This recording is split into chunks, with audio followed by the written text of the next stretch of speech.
Okay, so maray na hapon sa Tuwagabos po sa mga nagdadarang ano. Actually, maugma kasi siyempre si tabang kan mga lalo sa DSWD kasi yung award ng nakuha si FLGA yun sa child friendly tsaka sa LCAT Vauci and bali apat po sinako aming award LCPC. So kaya medyo maano man sa buhay, siyempre nagtatrabaho mo sabihin. So kaya naabot mi po to. Tapi pinagtatarget mi kaya makaiba man lamang kami diba sa SGLG. Kaya lang may sarap pa kaming pigi na mapus mi na matapos na maabot mi po yun.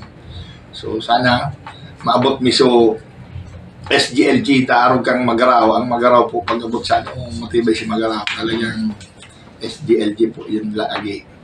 So kaya pero may masunod pa kami itong by December yata yun. Mapakaya si letter sa kuya. Iba pa kami itong sa Gawad Kalasag. Awarded din po. Awarded din. Pero dati naman kami duman awarded din. Ngunyan, yung mangyararay. So mini-maintain mi lang para diretso para makuha mi si Gabus. Ano po? So, yun po yan. Regarding man sa good governance, pagtubod ko po, dahil man kayo po maglawag sa araw ka to, gibuhon mo lang si Pigigibo mong tama, ang tao man po ang naghusga kung ano talaga. Masakit pa po yan, para bali ako din sa araw gayan. Dahil man kayo po sa pagtubod ko. Basta kung anong Pigigibo mo, aram kang tao, yun man lang po ang nahihiling ko.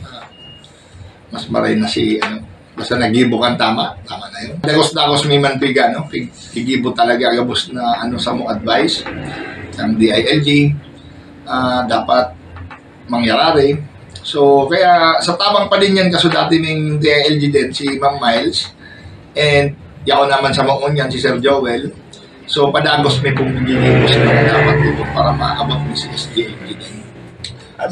Madali ba ni o makong madali na makuha ini yung araw kaning award din na kasaro sa mga parameters kang SGLG ba? Actually po gabos man yan pasil pag natutukan sa pagtubod. May minsan lang po kaya syempre may mga nalilingatan pero hinaharabol ninda minsan dahil na nakakaabot kasi may time frame po na pigaapot duman dapat maitaomi sa gabos na report. So nagsusunod ka sa mga programs mo, yaon duman nakaralaog nga nakakiba, tapos sinusunod ta ginigibo ta. So, yun po yan ang mga sarok sa Pigigibo. So, kasi naka-program sa sabihin, kamarayan yan, dapat sunodon ta. So, yun man po talaga pasurunod na nangyayari. Tamang-tama nga bago nag-retired sa mong MS, nag-retired pa lang siya, last inning pagtrabaho niya kang October, kaya November, Mayo na po kaming head nun yan. So, OIC lang nandyan. And, tamang-tama si award, parte man to sa iya. Kaya, salamat din kami kay Ma'am Oli. Sa Gawad Kalasag po, kampante ka muna makukuha nito. Iya po. Actually, may pasabot na sa muya na na naman, award din na naman kami duman. So, part po yan ang Gawad Kalasag sa DRR.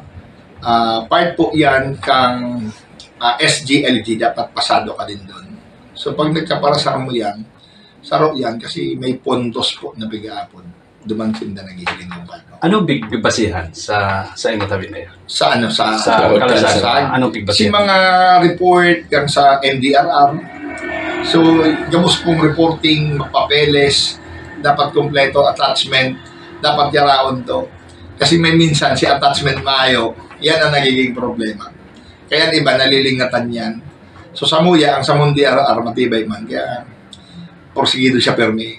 Siyempre, pag nagmerinding kami kayo, bighambong niya, Gawad Kalasag award din naman. Sa actual mayor na compliance sa DRR, sa disaster preparedness? Sa Samuya, pumayo po kami problema sa ngunyan sa DRR kasi suportado miman. Sa ngunyan bayan, suportado din ang job order para dyan.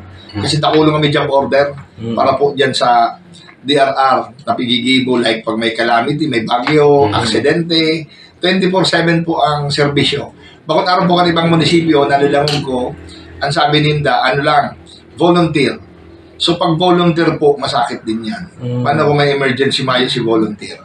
So kami, ako talaga, pag tukaw ko, pati driver po dyan, ano po yan, dahil pwedeng straight 24 hours, dapat every 8 hours may kapalit. So sarong ambulansya, sarong auto, tulo at least ang driver sa laog ng sarong simana.